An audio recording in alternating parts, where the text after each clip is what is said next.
A very warm good morning to all my dear viewers. Welcome to my YouTube channel.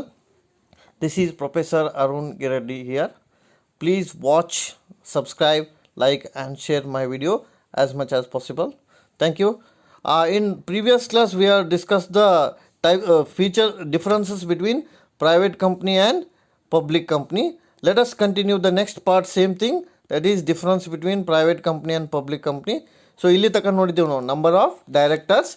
ಕನಿಷ್ಠ 2 ಜನ ಇರ್ತಾರೆ private ಒಳಗೆ, ಕನಿಷ್ಠ 3 ಜನ ಇರ್ತಾರೆ ಪಬ್ಲಿಕ್ ಕಂಪ್ನಿ ಒಳಗೆ ನಿರ್ದೇಶಕರು. So the next part is special privilege ಅಂತ ನಾವಲ್ಲಿ ಕರಿತೀವಿ. ಸ್ಪೆಷಲ್ ಪ್ರಿವಿಲೇಜ್ ಅಂದರೆ ವಿಶಿಷ್ಟವಾದಂತಹ ಜವಾಬ್ದಾರಿ, ವಿಶಿಷ್ಟವಾದಂತಹ ಅನುಮತಿಗಳು ಅಥವಾ ನಾವಲ್ಲಿ ಕರಿತೀವಿ ವಿನಾಯಿತಿಗಳು ಅನ್ನಂಗೆ. ವಿಶಿಷ್ಟವಾದಂಥ ವಿನಾಯಿತಿಗಳು ಅನ್ನಂಗೆ. ಪ್ರಿವಿಲೇಜಸ್ ಅಂದರೆ ವಿನಾಯಿತಿಗಳು, ಹಕ್ಕು ಬಾಧ್ಯತೆಗಳು ಅನ್ನಂಗೆ. ಓಕೆ, ಹಕ್ಕುಗಳು ಪ್ರಿವಿಲೇಜಸ್. ಓಕೆ, ವಿಶಿಷ್ಟವಾದಂಥ ಹಕ್ಕುಗಳು ಏನು ಅಂದ್ರೆ private company enjoy their own privileges but public company cannot enjoy their own privileges. ನೋಡಿರಿ, ಖಾಸಗಿ ಕಂಪ್ನಿಯವರು ತಮ್ಮ ಸ್ವಂತ ಹಕ್ಕುಗಳನ್ನು ತಾವು ಅನುಭವಿಸಬಹುದು, ಆದರೆ ಸಾರ್ವಜನಿಕ ಕಂಪ್ನಿಯಲ್ಲಿ ಹಕ್ಕುಗಳನ್ನು ಅನುಭವಿಸಲು ಬರೋದಿಲ್ಲ ಅಥವಾ ವಿನಾಯಿತಿಗಳು ಇರೋದಿಲ್ಲ ಅಂತ ನಾವಲ್ಲಿ ಹೇಳ್ತೀವಿ. ಯಾಕೆ ಪ್ರಿವಿಲೇಜಸ್ ಇರ್ತಾವ ಪ್ರೈವೇಟ್ ಕಂಪ್ನಿ ಅಂದ್ರೆ? ನೋಡಿರಿ, 2 ಜನರಿಂದ ಸ್ಟಾರ್ಟ್ ಮಾಡ್ಬೋದು, 1 lakh rupees ಸ್ಟಾರ್ಟ್ ಮಾಡ್ಬೋದು, ರಿಜಿಸ್ಟ್ರೇಷನ್ ಆದ ಕೂಡಲೇ ಸ್ಟಾರ್ಟ್ ಮಾಡ್ಬೋದು. ಇವೆಲ್ಲ ಏನು ರೀ ಪ್ರಿವಿಲೇಜ್, ಎಂಜಾಯ್. ಯಾಕಂದ್ರೆ ಪಬ್ಲಿಕ್ ಕಂಪ್ನಿಯವರು ರಿಜಿಸ್ಟ್ರೇಷನ್ ಆದಮೇಲೆ ಸ್ಟಾರ್ಟ್ ಮಾಡೋಕ್ಕೆ ಬರೋಂಗಿಲ್ಲ, ಅವ್ರು ವೇಟ್ ಮಾಡಬೇಕಾಗತ್ತೆ ಸಾಕಷ್ಟು ಟೈಮ್. ಆದರೆ ಪ್ರೈವೇಟ್ ಕಂಪ್ನಿಯವರು ಇಮಿಡಿಯೇಟಾಗಿ ಸ್ಟಾರ್ಟ್ ಮಾಡ್ಬೋದು, ಮಿನಿಮಮ್ ಜನರ ತೊಗೊಂಡು ಸ್ಟಾರ್ಟ್ ಮಾಡ್ಬೋದು, ಮೀಟಿಂಗ್ ತೊಗೊಳ್ಳೋ ಅವಶ್ಯಕತೆ ಇಲ್ಲ, ರೆಸೊಲ್ಯೂಷನ್ ಪಾಸ್ ಮಾಡಲಿಕ್ಕೂ ಬರುತ್ತೆ. ನೋಡಿರಿ, ಇವೆಲ್ಲ ಅಡ್ವಾಂಟೇಜ್ ಅವ್ರಿಗೆ. ಸೊ ಹಂಗಾಗಿ ಏನು ಹೇಳಕ್ಕೆ ಪ್ರಯತ್ನ ಪಟ್ಟಾರ ಅಂದ್ರೆ ಅವರು private company has more advantage than public company ಅಂತ ನಾವಲ್ಲಿ ಹೇಳ್ತೀವಿ. ಬಿಕಾಸ್ ಅವರು ಪ್ರಾಸ್ಪೆಕ್ಟಸ್ ಮಾಡೋಂಗಿಲ್ಲ, ಅಡ್ವರ್ಟೈಸ್ಮೆಂಟ್ ಮಾಡೋಂಗಿಲ್ಲ, ಪಬ್ಲಿಕ್ಕಿಗೆ ಶೇರ್ ಕೊಡೋಂಗಿಲ್ಲ, ಅವರಷ್ಟಕ್ಕೆ ಅವರು ರೈಟ್ಸನ್ನು ಏನು ಮಾಡ್ತಾರೆ, ಎಂಜಾಯ್ ಮಾಡ್ತಾರೆ ಅಂತ ನಾವಲ್ಲಿ ಹೇಳ್ಬೋದು. ಹಾಗಾಗಿ ಪ್ರಿವಿಲೇಜಸ್ ಯಾರಿಗೆ ಜಾಸ್ತಿ ಇರತ್ತೆ ರೀ? ಖಾಸಗಿ ಕಂಪ್ನಿಯವರಿಗೆ ಅಂತ ನಾವಲ್ಲಿ ಹೇಳ್ತೀವಿ. ಪ್ರಿವಿಲೇಜಸ್ ಯಾರಿಗೆ ಕಡಿಮೆ ಇರುತ್ತೆ?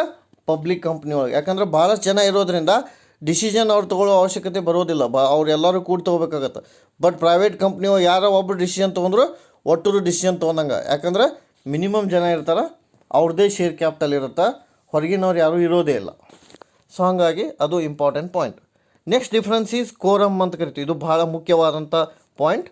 ಕೋರಮ್ ಕನ್ನಡದ ಏನಂತ ಕರೀತಾರೆ ಅಂದರೆ ಕನಿಷ್ಠ ಹಾಜರಾತಿ ಅಂತ ಕರೀತಾರೆ. ಕೋರಮ್ ಅಂದ್ರೆ ಏನು ರೀ? ಕನಿಷ್ಠ ಹಾಜರಾತಿ. So please understand word. ಇದು ಭಾಳ ಸಲ ಕೇಳ್ತಾರೆ ಎಕ್ಸಾಮಿಗೆ 2 ಮಾರ್ಕ್ಸಿಗೆ. ಸೊ ಡಿಫ್ರೆನ್ಸ್ ಆಮೇಲೆ ನೋಡೋಣ, ಮೊದಲು ಇದ್ರ ಮೀನಿಂಗ್ ತಿಳ್ಕೊಳ್ಳೋಣ, ವಾಟ್ ಈಸ್ ಕೋರಮ್ ಅಂತ. ಸೊ ಮುಂದೂ ಬರುತ್ತೆ, ಈಗ ನೆನಪಿಟ್ಕೋರಿ. Quorum means minimum number of members are able to attend the meeting. What is the word? Minimum number of members are able to attend the meeting is called as quorum ಅಂತ ನಾವಲ್ಲಿ ಕರಿತೇವೆ. ಯಾವುದೇ ಒಂದು ಸಭೆಗೆ ಹಾಜರಾಗಬಹುದಾದ ಕನಿಷ್ಠ ಸದಸ್ಯರ ಸಂಖ್ಯೆಗೆ ನಾವೇನಂತ ಕರಿತೀವಿ? ಕನಿಷ್ಠ ಹಾಜರಾತಿ ಅಂತ ಕರಿತೀವಿ. ಇದು ಭಾಳ ಇಂಪಾರ್ಟೆಂಟ್ ಕ್ವಶನ್, ನೆನಪಿಟ್ಕೋರಿ. What is quorum? Minimum number of members are able to attend the meeting is called as quorum. ಸಭೆಗೆ ಹಾಜರಾಗಬಹುದಾದ ಕನಿಷ್ಠ ಸದಸ್ಯರ ಸಂಖ್ಯೆಗೆ ನಾವು ಕನಿಷ್ಠ ಹಾಜರಾತಿ ಅಂತ ಕರಿತೀವಿ. ಈಗ 100 ಜನ ಅದಾರಂದ್ರೆ ಮಿನಿಮಮ್ 5 ಜನ ಅಥವಾ 10 ಜನ ಹಿಂಗೆ ಬಂದ್ರೆ ಅದಕ್ಕೆ ಏನಂತಾರೆ? ಕೋರಮ್ ಅಂತ. ಈಗ ಒಂದು ಮೀಟಿಂಗ್ ತೊಗೋಬೇಕಂತ ಮಾಡಿರ್ತೀವಿ, ಯಾರೂ ಬರಲಿಲ್ಲ ಅಂದ್ರೆ ಮೀಟಿಂಗ್ ನಡೆಯೋದೇ ಇಲ್ಲ. ಸೊ ಸ್ವಲ್ಪ ಜನ ಬರಬೇಕು, ಅದಕ್ಕೆ ನಾವು ಕೋರಮ್ ಅಂತ ಕರಿತೀವಿ. ಸೊ ಪ್ರೈವೇಟ್ ಕಂಪ್ನಿ ಒಳಗೆ ಕೋರಮ್ ಆಗಬೇಕು ಅಂದ್ರೆ ಮಿನಿಮಮ್ ಎಷ್ಟು ಜನ ಬರ್ಬೇಕು ರೀ ಮೀಟಿಂಗ್ಗೆ? 2 ಮೆಂಬರ್ಸ್. ನೋಡಿ, what is the word? 2 members out of 200. So maximum ಎಷ್ಟು ಜನ ರೀ ಪ್ರೈವೇಟ್ ಕಂಪ್ನಿ ಒಳಗೆ? 200 ಜನ ಇರ್ತಾರೆ.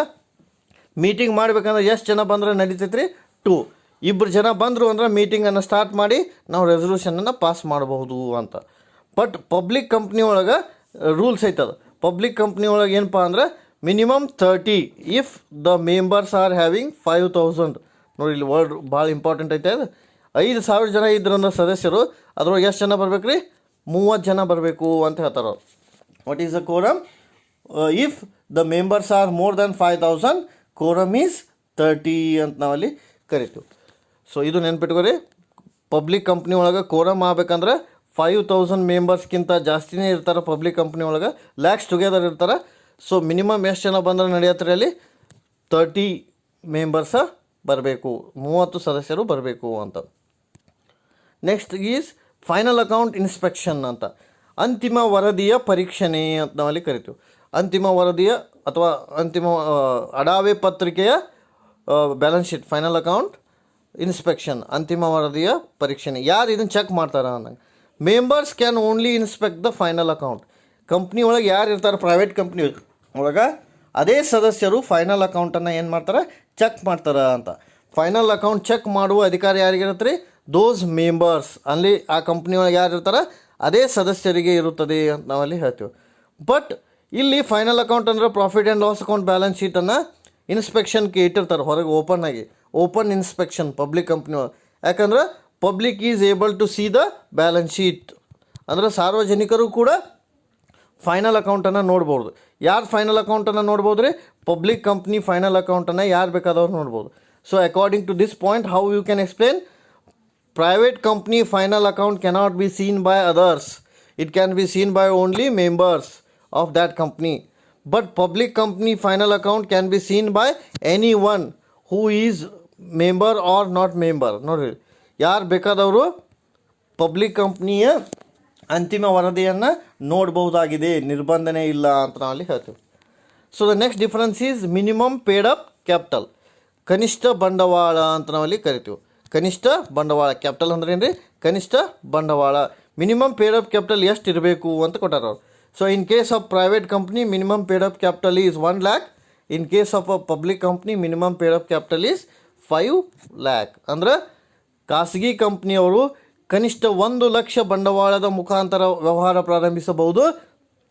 ಸಾರ್ವಜನಿಕ ಕಂಪ್ನಿಯವರು ಕನಿಷ್ಠ 5 ಲಕ್ಷ ಬಂಡವಾಳದ ಮುಖಾಂತರ ವ್ಯವಹಾರ ಪ್ರಾರಂಭಿಸಬಹುದು ಅಂತ ನಾವಲ್ಲಿ ಕರಿತೀವಿ. ಸೊ ನೋಡಿರಿ, ನೆನ್ಪಿಟ್ಕೊರಿ, with a minimum 1 lakh capital we can easily start our business. With a 5 lakh capital we can start the business. In case of public, private ಒಳಗೆ ಎಷ್ಟು ಬಂಡವಾಳದಿಂದ ಸ್ಟಾರ್ಟ್ ಮಾಡ್ಬೋದು ರೀ, 1 ಲಕ್ಷ ಬಂಡವಾಳದಿಂದ ಪ್ರಾರಂಭಿಸಬಹುದು. ಸಾರ್ವಜನಿಕ ಕಂಪ್ನಿಯಲ್ಲಿ 5 ಲಕ್ಷ ಬಂಡವಾಳದಿಂದ ಪ್ರಾರಂಭಿಸಬಹುದು ಅಂತ ನಾವಲ್ಲಿ ಕರಿತೀವಿ. So the next one is the liability of a members ಅಂತ ನಾವಲ್ಲಿ ಕರಿತೀವಿ. So the liability of a members is unlimited in case of private company, whereas liability of a member is restricted to face value of share. ನೋಡಿ, ಇದು ಭಾಳ ಮುಖ್ಯ. ಸದಸ್ಯರ ಹೊಣೆಗಾರಿಕೆಯು ಅನಿಯಮಿತವಾಗಿರುತ್ತದೆ. ಖಾಸಗಿ ಕಂಪ್ನಿಯೊಳಗೆ ಎಲ್ಲರೂ ಜವಾಬ್ದಾರಿನ ಒಟ್ಟು ಸಾಲಕ್ಕೆ ನಿಮ್ದಿಷ್ಟು ಅಂತ ಇರೋಂಗಿಲ್ಲ, ಒಟ್ಟರು ಜವಾಬ್ದಾರಿ ಇರ್ತಾರೆ ಪ್ರೈವೇಟ್ ಕಂಪ್ನಿ ಒಳಗೆ. ಬಟ್ ಪಬ್ಲಿಕ್ ಕಂಪ್ನಿ ಒಳಗೆ ಅವ್ರು ಎಷ್ಟು ಇನ್ವೆಸ್ಟ್ ಮಾಡಿರ್ತಾರೆ ಅಷ್ಟಕ್ಕೆ ಜವಾಬ್ದಾರಿ ಇರ್ತಾರೆ ಅಂತ ನಾವಲ್ಲಿ ಕರಿತೀವಿ. So this is a very important word. The liability of a member is limited to face value. ಅಂದರೆ ಸಿಂಪಲ್ ವರ್ಡ್ನಲ್ಲಿ ಹೇಳ್ಬೇಕಂದ್ರೆ, the liability of a member is not restricted, the liability of a member is restricted. ಅಂದರೆ beyond purchase price ಹೋಗ್ಬೋದು private company ಒಳಗೆ, beyond purchase price ಹೋಗೋದಿಲ್ಲ public company ಒಳಗೆ. ಅಂದರೆ ಸಿಂಪಲಾಗಿ ಏನು ಹೇಳಕ್ಕೆ ಪ್ರಯತ್ನ ಪಟ್ಟಾರೆ ಅಲ್ಲಿ ಅವರು, ಇಲ್ಲಿ ಸದಸ್ಯರು ಒಟ್ಟು ಸಾಲಕ್ಕೆ ಜವಾಬ್ದಾರರಾಗಿರುತ್ತಾರೆ ಖಾಸಗಿ ಕಂಪ್ನಿಯಲ್ಲಿ. ಇಲ್ಲಿ ಸದಸ್ಯರು ಕೇವಲ ತಮ್ಮ ಹೂಡಿಕೆ ಮಾಡಿದ ಮೊತ್ತಕ್ಕೆ ಮಾತ್ರ ಜವಾಬ್ದಾರರಾಗಿರುತ್ತಾರೆ ಅಂತ ನಾವಲ್ಲಿ ಹೇಳ್ತೀವಿ. So the next difference is stages in formation of a company. ಕಂಪ್ನಿಯ ಸ್ಥಾಪನೆ ಹಂತ, ಇದು ಭಾಳ ಮುಖ್ಯ, ಅವಾಗ ಹೇಳಬೇಕಾಗಿತ್ತು, ಇಲ್ಲಿ ನೋಡಿರಿ, ಇದು ಭಾಳ ಮುಖ್ಯವಾದಂಥ ಡಿಫ್ರೆನ್ಸ್ ನೆನಪಿಟ್ಕೋಬೇಕು. Stages in formation of company, ಕಂಪ್ನಿಯ ಸ್ಥಾಪನೆ ಹಂತ. There are important 2 stages of company. Private company 2 stages ಅದಾವ. In case of a public company 4 stages, 4 ಹಂತಗಳು. ಖಾಸಗಿ ಕಂಪ್ನಿಯಲ್ಲಿ ಕನಿಷ್ಠ 2 ಹಂತಗಳಿದ್ದಾವೆ, ಸಾರ್ವಜನಿಕ ಕಂಪ್ನಿಯಲ್ಲಿ 4 ಹಂತಗಳಿದ್ದಾವೆ. ಯಾವ್ಯಾವ 2 stages ಅಂತ ಕೊಟ್ಟಾರ ಅವರು? Promotion stage, registration stage. Promotion stage ಅಂದ್ರೆ ಪ್ರವರ್ತನೆಯ ಹಂತ. ನೆನಪಿಟ್ಕೊರಿ, what is the first stage? ಪ್ರವರ್ತನೆ ಹಂತ, ಇದು ಪ್ರಮೋಷನ್ ಅಂತ ಕರಿತೀವಿ. And what about registration? ನೋಂದಾವಣೆಯ ಹಂತ. ಕನ್ನಡದಾಗ ಏನಂತ ಕರೀತಾರೆ? ನೋಂದಾವಣೆ ಹಂತ. ಸೊ ಖಾಸಗಿ ಕಂಪ್ನಿ ಒಳಗೆ 2 ಬರ್ತಾವ, ಒಂದು ಪ್ರಮೋಷನ್ ಸ್ಟೇಜ್ ಪ್ರವರ್ತನೆ ಹಂತ, ಎರಡನೇದು ರಿಜಿಸ್ಟ್ರೇಷನ್ ಸ್ಟೇಜ್ ನೋಂದಾವಣೆ ಹಂತ ಅಂತ ನಾವಲ್ಲಿ ಕರಿತೀವಿ. ಪಬ್ಲಿಕ್ ಕಂಪ್ನಿ ಒಳಗೆ 4 ಅದಾವೆ. ಫಸ್ಟ್ 2 ಆ್ಯಸ್ ಇಟ್ ಈಸ್ ನೆನಪಿಟ್ಕೊರಿ, ಮತ್ತೆ ಬರೆಯೋ ಅವಶ್ಯಕತೆ ಇಲ್ಲ. ಇವೆರಡು ಫಸ್ಟ್ ಬರ್ತಾವೆ ಇಲ್ಲಿ ಪಬ್ಲಿಕ್ ಕಂಪ್ನಿ ಒಳಗೆ. ಯಾವ್ಯಾವ ರೀ? ಪ್ರಮೋಷನ್ ಸ್ಟೇಜ್, ರಿಜಿಸ್ಟ್ರೇಷನ್ ಸ್ಟೇಜ್ ಅಥವಾ ಇನ್ಕಾರ್ಪೊರೇಷನ್ ಸ್ಟೇಜ್. ಪ್ರವರ್ತನೆಯ ಹಂತ, ನೋಂದಾವಣೆ ಹಂತ. ಇದ್ರ ಜೊತೆಗೆ 2 ಎಕ್ಸ್ಟ್ರಾ ಬರ್ತಾವೆ ಪಬ್ಲಿಕ್ ಕಂಪ್ನಿ ಒಳಗೆ. 2 ಎಕ್ಸ್ಟ್ರಾ ಯಾವುವು ಅಂತ ಕೊಟ್ಟಾರ ನೋಡಿ ಅವರು. ನಂಬರ್ 3 ಕ್ಯಾಪಿಟಲ್ ರೈಸಿಂಗ್ ಸ್ಟೇಜ್, ಬಂಡವಾಳ ಕೂಡಿಸುವ ಹಂತ. ಕನ್ನಡದಾಗ ಬಂಡವಾಳ ಕೂಡಿಸುವ ಹಂತ. It is the third one, ಬಂಡವಾಳ ಕೂಡಿಸುವ ಹಂತ. ನಂಬರ್ 4, ಬಿಸ್ನೆಸ್ ಕಮೆನ್ಸ್ಮೆಂಟ್ ಸ್ಟೇಜ್, ವ್ಯವಹಾರ ಪ್ರಾರಂಭಿಸುವ ಹಂತ.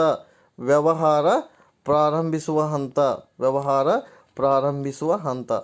ಸೊ ಪಬ್ಲಿಕ್ ಕಂಪ್ನಿ ಒಳಗೆ 4 ಬರ್ತಾವ, ನೆನಪಿಟ್ಕೋರಿ. ಮೊದಲನೇದು ಪ್ರವರ್ತನೆಯ ಹಂತ, ಪ್ರಮೋಷನ್ ಸ್ಟೇಜ್. ಎರಡನೇದು ನೋಂದಾವಣೆಯ ಹಂತ, ರಿಜಿಸ್ಟ್ರೇಷನ್ ಸ್ಟೇಜ್. ಮೂರನೇದು ಬಂಡವಾಳ ಕೂಡಿಸುವ ಹಂತ, ಕ್ಯಾಪಿಟಲ್ ರೈಸಿಂಗ್ ಸ್ಟೇಜ್. ನಾಲ್ಕನೇದು ಬಿಸ್ನೆಸ್ ಕಮೆನ್ಸ್ಮೆಂಟ್ ಸ್ಟೇಜ್, ವ್ಯವಹಾರ ಪ್ರಾರಂಭಿಸುವ ಹಂತ. ಇಲ್ಲಿ ಕ್ವಶನ್ ಬಂತು, ಖಾಸಗಿ ಕಂಪ್ನಿಯವ್ರಿಗೆ ಬಂಡವಾಳ ಬೇಕಾಗೇ ಇಲ್ಲನಾ ಅಂತ, ಕ್ಯಾಪಿಟಲ್ ಯಾಕೆ ತೊಗೊಳಂಗಿಲ್ಲ ಅಂತವ್ರು. ಪಾಯಿಂಟ್ ಏನು ಅಂದರೆ ಇಲ್ಲಿ ಪ್ರೈವೇಟ್ ಕಂಪ್ನಿ ಒಳಗೆ ತಮ್ಮಷ್ಟಕ್ಕೆ ತಾವೇ ಅವರು ರೊಕ್ಕವನ್ನು ಹಾಕಿರ್ತಾರೆ, ಬಂಡವಾಳವನ್ನು ಹಾಕಿರ್ತಾರೆ, ಹೊರಗಿನವ್ರ ಕಡೆ ತೊಗೊಂಬರಂಗಿಲ್ಲ. ಹಾಗಾಗಿ ಕ್ಯಾಪಿಟಲ್ ಬರೋಂಗೇ ಇಲ್ಲ. ಆಮೇಲೆ ಇಲ್ಲಿ ಸರ್ಟಿಫಿಕೇಟ್ ಅಂತ ಬರುತ್ತೆ, ಟ್ರೇಡಿಂಗ್ ಸರ್ಟಿಫಿಕೇಟ್ ಅಥವಾ ಬಿಸ್ನೆಸ್ ಕಮೆನ್ಸ್ಮೆಂಟ್. ಇದು ಅವಶ್ಯಕತೆನೇ ಇಲ್ಲ ಇಲ್ಲಿ, ಯಾಕಂದರೆ ನೀವು ಬಂಡವಾಳ ತೊಗೊಳಂಗಿಲ್ಲ ಅಂದರೆ ಅವ್ರ ಕಡೆಯಿಂದ ಸರ್ಟಿಫಿಕೇಟ್ ತೊಗೊಳ್ಳೋ ಅವಶ್ಯಕತೆನೇ ಇಲ್ಲ. ಹಾಗಾಗಿ ಪಬ್ಲಿಕ್ ಕಂಪ್ನಿ ಒಳಗೆ ಕ್ಯಾಪಿಟಲ್ ತೊಗೊಳ್ಳೋದು ಅವಶ್ಯಕತೆ ಐತಿ, ಆಮೇಲೆ ಟ್ರೇಡಿಂಗ್ ಸರ್ಟಿಫಿಕೇಟ್ ತೊಗೊಳ್ಳೋದು ಕೂಡ ಅವಶ್ಯಕತೆ ಇದೆ ಅಂತ ನಾವಲ್ಲಿ ಹೇಳ್ತೀವಿ. ಸೊ ನೆನಪಿಟ್ಕೊಳ್ಳೋಕೆ ಭಾಳ ಈಸಿ ಇದು. ಪ್ರೈವೇಟ್ ಕಂಪ್ನಿ ಒಳಗೆ 2 ಬರ್ತಾವ, ಪಬ್ಲಿಕ್ ಕಂಪ್ನಿ ಒಳಗೆ 4 ಬರ್ತಾವ. 2 ಯಾವುದು ಅಂದ್ರೆ ಪ್ರಮೋಷನ್ ಆ್ಯಂಡ್ ರಿಜಿಸ್ಟ್ರೇಷನ್, ಪ್ರವರ್ತನೆ ಮತ್ತು ನೋಂದಾವಣೆ ಹಂತ.